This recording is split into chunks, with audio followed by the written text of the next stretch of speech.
So ngayon guys, andito po tayo sa bundok. So dito sa tito ko. Mayroon po kaming pinaplanong project guys. So mag-aalaga po kami ng mga baboy no. So ngayon guys, napag-usapan namin ni Mrs. na magpupuhunan po kami ng konti lang. Good for 5 heads na baboy. So guys, dito sa area ni Uncle Pakit, ilalagay po namin dito yung mga alaga naming baboy. So magpapagawa kami dito ng small piggery guys. So walang katao-tao dito guys. So okay lang siya guys. Kasi plano rin po namin dito sa baba niya is gagawa kami ng little fish pond guys para dyan pupunta yung mga dumi ng baboy namin at saka siyempre para rin makain ng mga isda. So yung isda na yan guys ay wala pong kami pakialam dyan, wala kami plano kung kainin namin yan o hindi. So what's up guys? So yun guys, hanapan na po namin ng source ng tubig yung aming munting piggery. So medyo malawak-lawak din tong mga niyugan ni uncle ko. So sabi niya mga isang rolyo lang daw kailangan dito guys.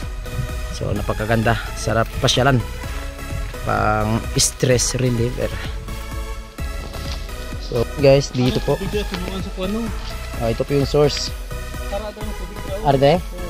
So dito po daw yung source guys. So kailangan pagkalkalin para lalabas yung source ng tubig.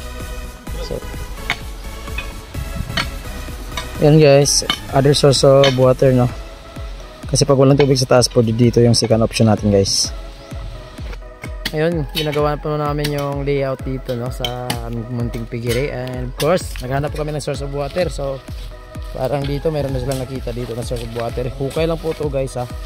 Hindi pa po 100% na may source ng tubig, pero let's try kung kaya.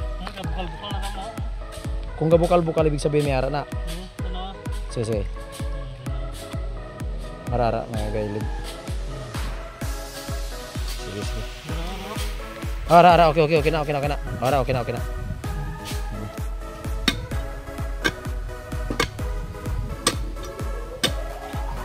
Yan po yung mga lupa na hinahakot para pumasa mga idol. Up. So yun guys, binababa na po nila yung daladalan ng lupa. So yun guys, nababa na po yung lupa at ibubuhos na po ni Boy Apa.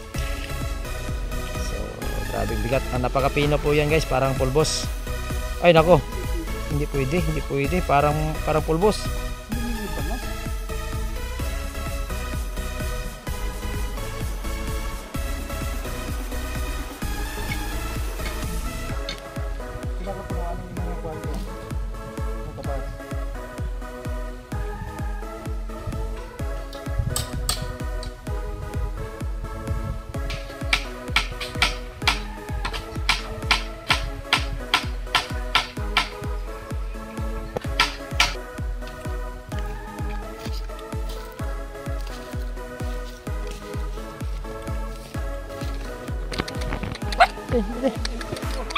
Dali. Lalo. Dali. Kaloy.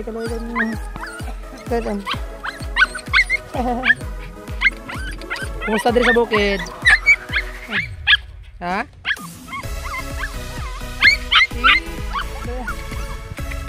Kumusta diri sa bukid? Okay ka lang? Yan, diri sa mo sa bukid. Ay, ikaw siya?